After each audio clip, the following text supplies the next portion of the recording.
Welcome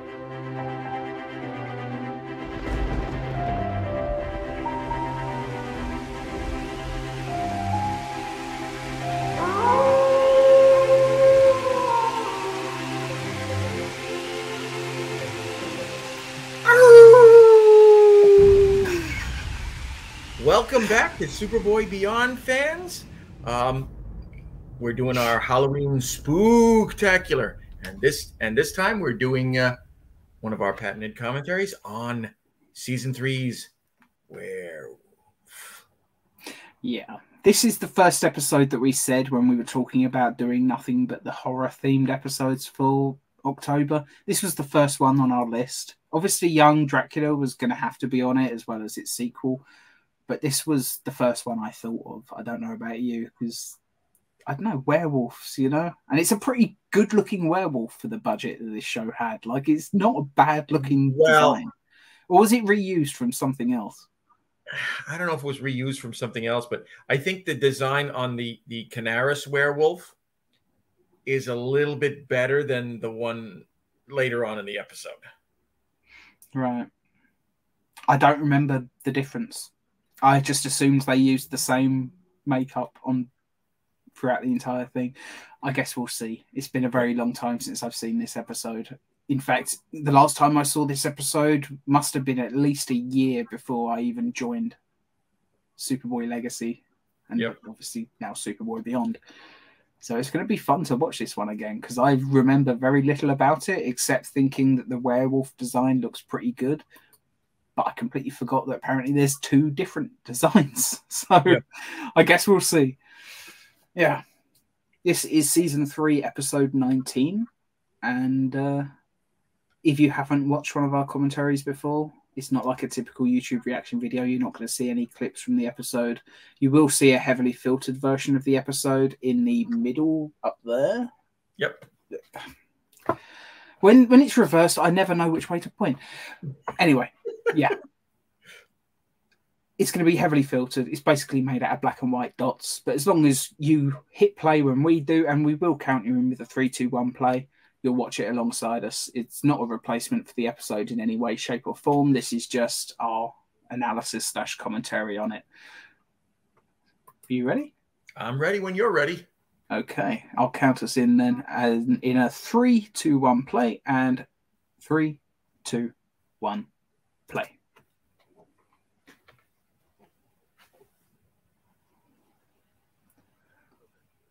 Yeah, there's an interesting behind the scenes photo that I've seen. I think it's on Google, because that was the first place I saw it.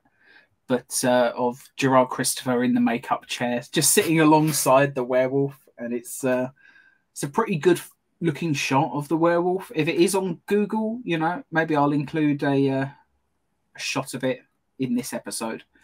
Yep. But it's a pretty cool looking design, I've got to say.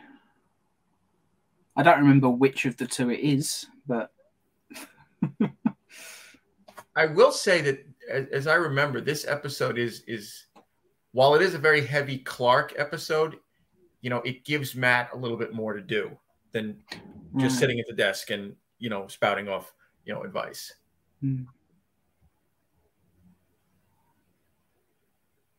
Started very stylishly already.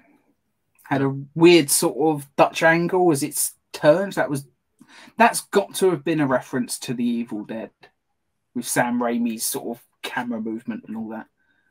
I can't see that was anything but that. Yeah, as he calls it, the shaky cam. Yeah. Although shaky cam has got a slightly different definition since every action movie for a little while started using it to hide the fact that they didn't have a decent fight choreographer. And also we've got actress Paula Marshall here playing... Can't say I'm familiar with her. She was actually in the pilot episode of The Flash with John Wesley Shipp. Oh, really? She played Iris. Yeah. Huh. I need to watch that again. I've only seen the first episode of the John Wesley Shipp, but even that was a very long time ago. I think I even saw it on VHS, actually. Pretty sure a friend of mine had it, alongside the Fleischer Superman, which were in absolutely abysmal quality at the time. Yeah.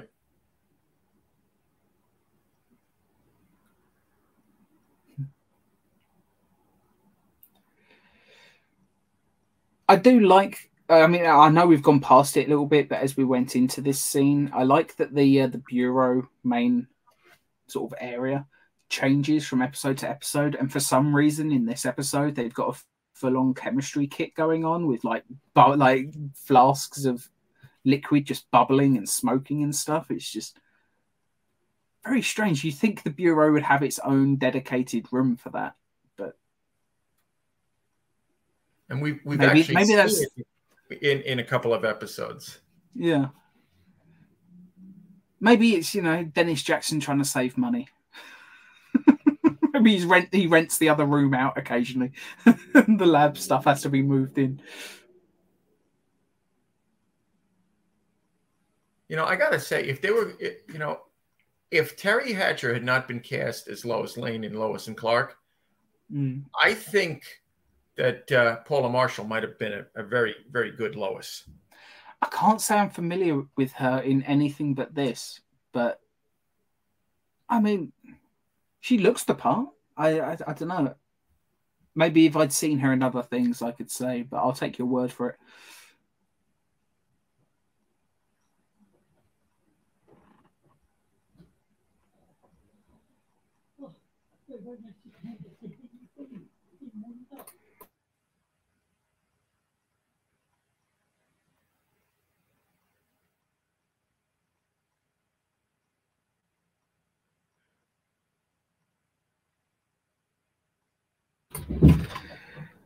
Sorry, family making tons of noise in the hallway. Just had to mute my microphone for a minute. Yeah. It's funny because we were talking about with the last episode how Andy's character a lot of the time there were a lot of missed opportunities for him to develop as a character, as well as they took the opportunity plenty of times. But I think the biggest missed opportunity was not giving Matt more to do.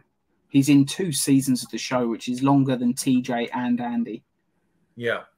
And yet he's probably given the least to do outside of maybe Sons of Icarus or... I mean, I guess he's always got something to do, but just... I know I harp on about it a lot, but I wish we could have had more Matt-centric episodes. Yeah.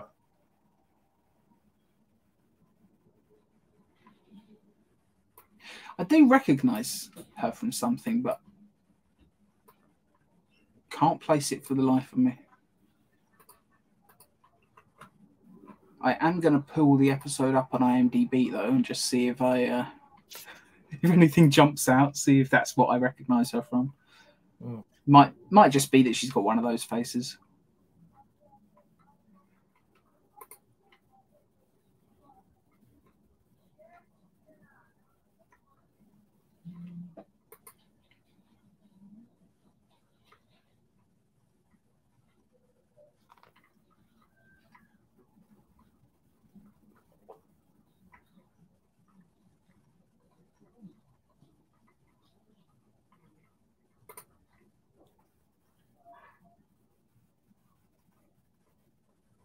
And of course, they're tracking the werewolf who was supposedly in the video, who was apparently her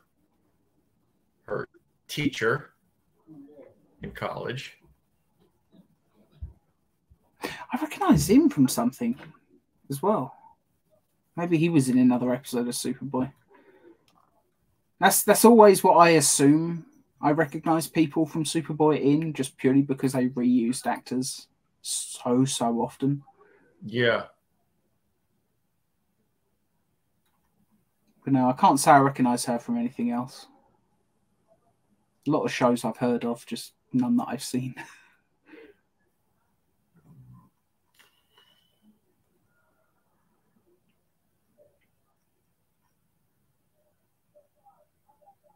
Do we see what you mean from this episode alone, though? Like the way that her and Clark are investigating, you can see it being the Lois and Clark journalistic team.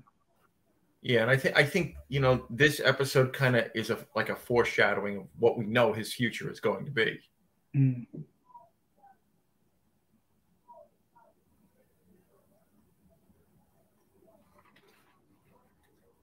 It's one of the weirdest things that they just dropped the journalist angle for a while. Considering it was a major theme of season 1. Mm.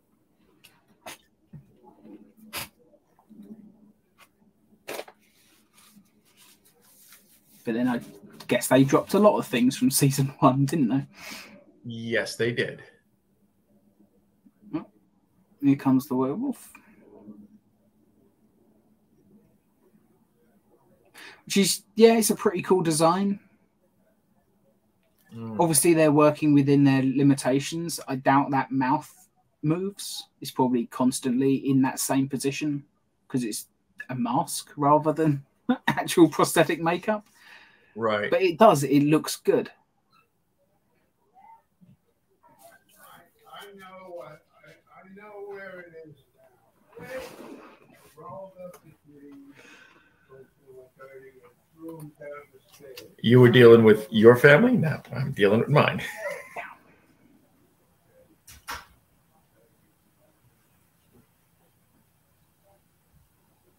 It was interesting to note here, you know, that moment a few moments ago, where the werewolf was able to scratch and rip the indestructible Kryptonian material of his cape. Yeah, although I'm okay with that purely because the cape is usually the only thing that's not indestructible. Yeah. But we just had a mid-room flying sequence, which probably would have worked better in the first Young Dracula episode. Yeah. Season 3 just improved on the flying in basically every way. And, you know, I'll give Young Dracula a pass for that low flying shot. Maybe they were trying something different just to put some variety in the flying and they just miscalculated what it would look like. Slightly, I don't know. But it feels like season 3, when they were getting more creative with the flying stuff, was a progression from that. Oh man, that scene where he just busts through the wall is so great. The way the bricks actually look, you know, the way it works, it looks good. It's funny, as you say, there's 2 different werewolf designs because why wouldn't they just use the same mask? Just make all werewolves look the same. We know it's not got a great budget.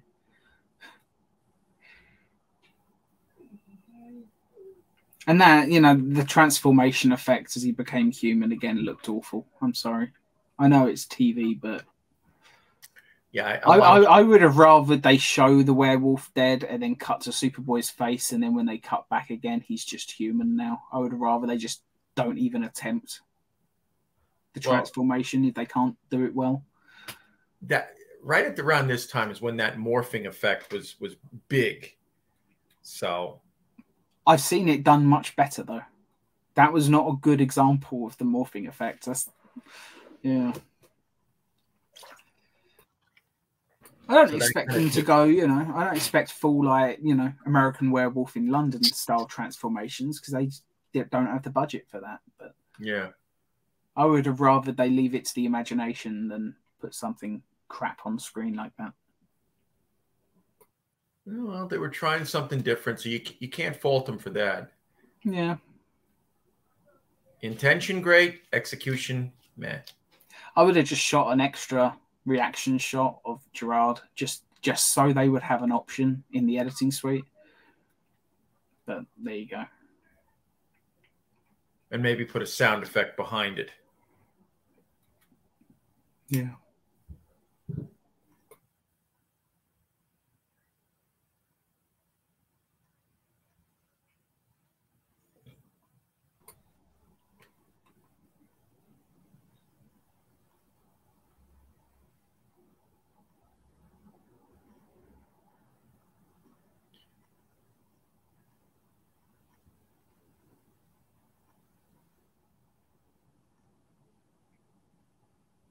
I've got to say, the cinematography on season 3 is just so much better.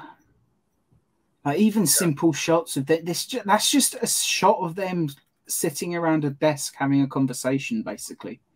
And yet they still found a way to shoot it that it still looked at least somewhat visually interesting. Yeah.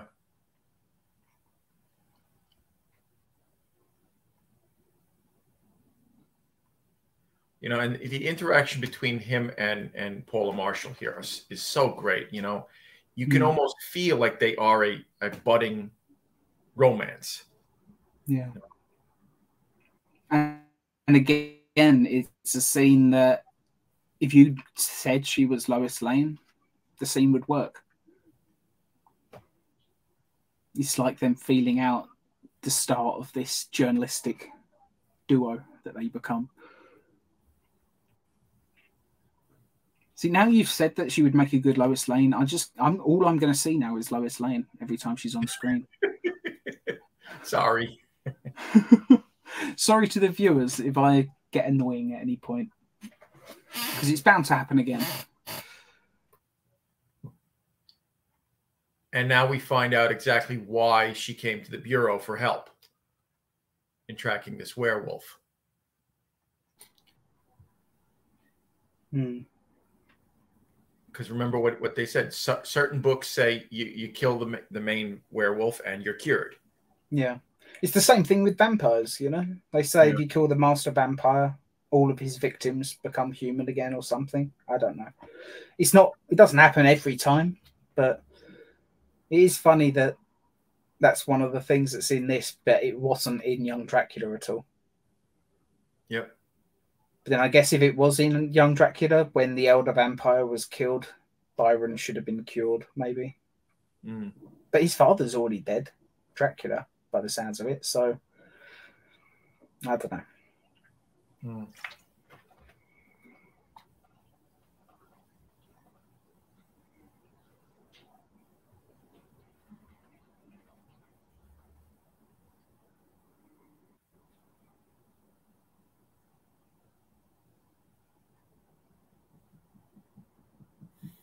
Nice little camera movement there to show what Lana's looking at. Would have been very easy just to cut to an alternate angle, but they actually did it with a movement. I appreciate that. Yeah.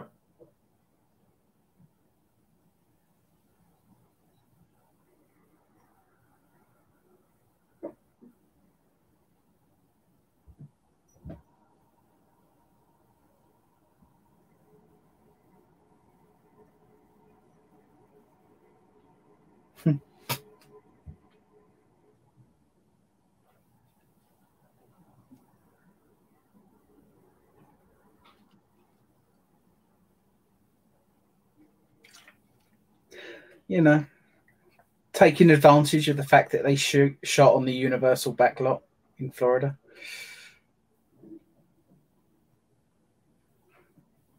But then season 3 was very good at doing stuff like that, like, you know, special effects, the episode. You can tell that the studio they were actually filming the episode in is just the studio they always film in. Right. It's just an excuse to finally turn the camera around and shoot the other angle.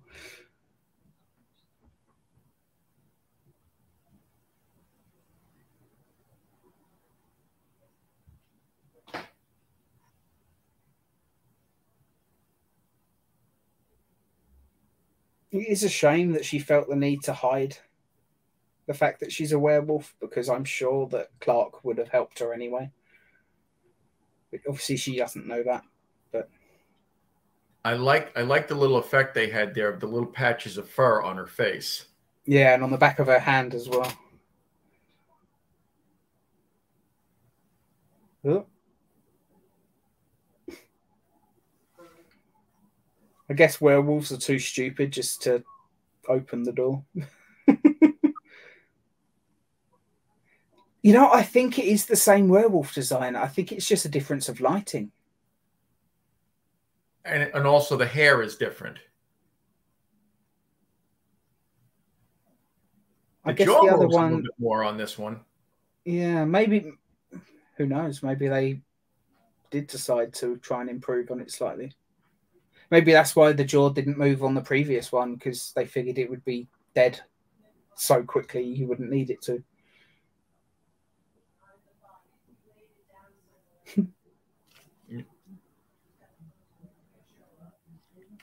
I like that, though, that he asks if he needs the cross as well, because he obviously thinks he's going after a vampire. He's like, no, not this time. Could have used a nice little scene like that in Young Dracula.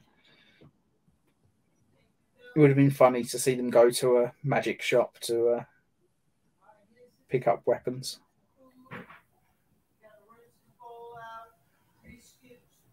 The only problem I have with the werewolf here is the way it moves.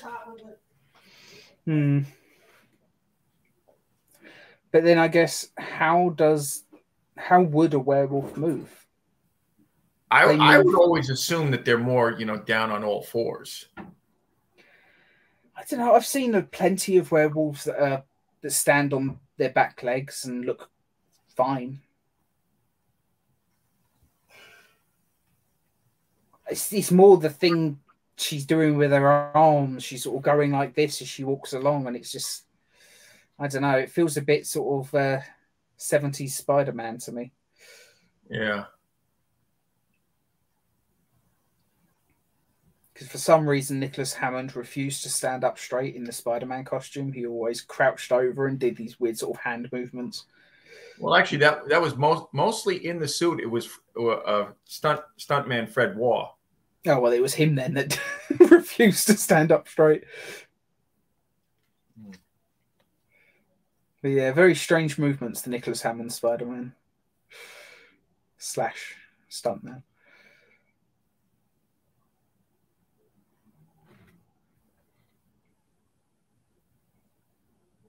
And there's the back alley from Roads Not Taken again.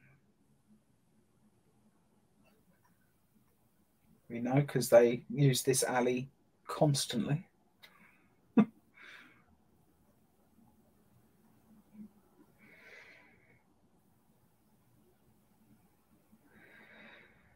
Yeah. It's funny that Lois and Clark were so determined to do things differently to Superboy, and yet they ripped off that way that he changes his clothes. Like Superboy did it first. Yeah. Unless George Reeves did it, but I don't think he did. No, George Reeves was always run into the storeroom and then open the door and then he's Superman. Yeah. Closest you can come maybe is the first suit change in Superman the movie, but that's not him spinning on the spot. It's him spinning round and round one of those revolving doors, which we just had a few moments ago.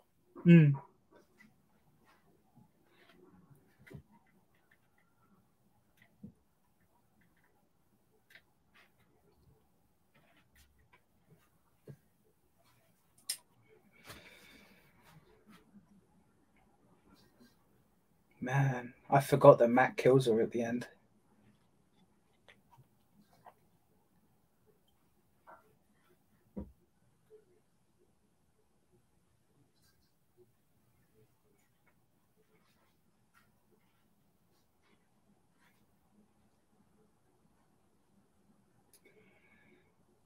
That looks better.